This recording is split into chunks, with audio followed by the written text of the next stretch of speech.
Welcome back, everybody. It is Friday. I am Jake, and this guy right here is the Cold Steel Fin Wolf. We're going to talk about that. I'm going to give my friend Robert Anderson 1925 a quick shout out. He sent me over a box of knives to check out, and I always appreciate that. So we're going to dive right into this guy because I really do like this one. And you got your standard stuff. Overall length here, 7.8 inches, which makes it really, really good for the gorilla paws. It fits in there nicely. Even you can see the whole pommel kind of sticks out the back. But even with those curvatures in there, I'm not getting bunched up too much. I can still spread my fingers out and get just a really solid grip on there. So I appreciate that. 7.8 inches overall. Your weight is only 3.4 ounces. And I say only because I think keeping it below 4 ounces for a bigger knife is a really good idea and lends itself nicely. When it's in your pocket, you don't really feel it doesn't take up. It does take up some room. Not gonna say that, but it's not too much, and I don't think it's too heavy. You know, I've worn it. I've worn dress pants and carried this, and it works out just fine. So blade steel on this guy is AUS 8A, and from everything I can see, AUS 8A and AUS 8 same composition, or is close enough that they basically list it like that. It is a budget steel, of course. But I think it does quite well. It's pretty comparable to a 440B type of steel. And so I think that's fine, you know, for what they're putting out. This is Grivex material on the handles, and those feel nice and comfortable. They got them nice and chamfered and rounded off. There's no hot spots, not even with that pocket clip. Pocket clip is their standard pocket clip. Good shout out to them. This is completely ambidextrous. You can go, you know, right hand, left hand. For the pocket clip, and that thumb stud sticks out easily on both sides. So that's kind of the nitty gritty of it. What I think about this is really, really cool. For all that material that I just listed in the budget range of just below about 40 bucks, you can get several different colors of these. This is not a new model, but it is quite readily available on many different sites. So what I think is really, really cool about this, if you have not heard about this, again, new to the knife community, Cold Steel decided that they wanted to take the standard locking system of a lockback and make it just a little bit stronger, and really, in my opinion, quite a bit stronger. And that locking mechanism is just absolutely, when it slams shut, it slams shut. It's a lock solid system. So I'm going to cut another little video right about now.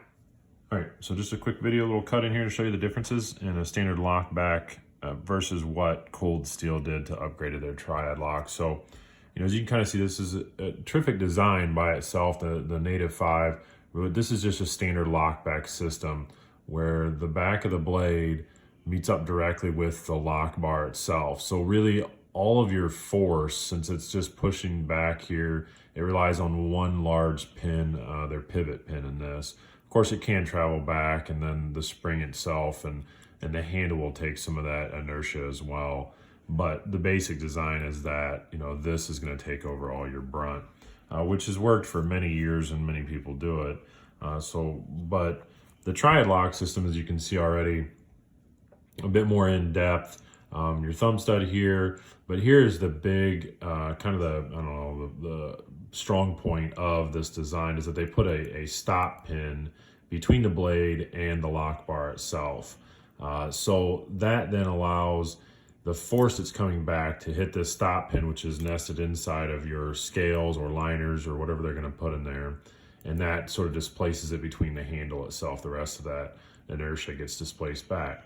Now they also, as you can see, it has a curve here on the back, on the front side of the lock bar. Of course, it locks in like standard, as you can see on the other one. But this curve here, and then in turn back in this position, I'm going to try to show this motion that as you move this and parts sort of wear out, like this part might wear out a little more. This is actually an oval cutout inside of here, and it might be kind of hard to see that this pin, their pivot pin, is smaller than the actual cutout in here. So as the parts move, this pin will rock back and forth just ever so slightly. So as this wears out, it actually gets the same consistent click over the years, allowing you to kind of maintain that same stiffness. And yeah, there you go, right there. You can kind of see how it rocks it back and forth, because as these parts wear out, this will technically drop down farther and farther and take over this gap. This will push down farther, this will come up a little bit higher, but all that allows that to rock. Yeah, there you go. Allows that to rock back and forth and just continually lock down, so that not only is your pressure point maintaining right where this new stop pin, plus it's biting on the back side of here, it's pushing this back. It's really just making it so that any of the force gets absorbed more by the handles, and the wear over time kind of doesn't affect it as much. So, all right, there you go. Quick overview. Well, there you go. You've seen the inside, you've seen the outside, you know the specs on it now. It's up to you guys if you want to go out and pick one of these up. I'll throw up a few comparisons here real quick. And really just, I have nothing but positivity to say about this knife. I really quite like it. There it is against a Rat Model 1 and a Rat Model 2. And it really just falls right in the midlines of those things. And I think that it's pretty comparable to these guys. These are, you know, hard use outdoor knives, and absolutely does such a terrific job of that. Another knife I'd like to bring in here, which is, oh, we're dropping everything. It's all right, it's Friday, we're gonna allow that to happen, is the steel wheel cut jack. And I bring that in because I think that is, you know, price-wise, you're almost the same. Length, you're almost the same. This guy's, of course, thinner, different locks, so on.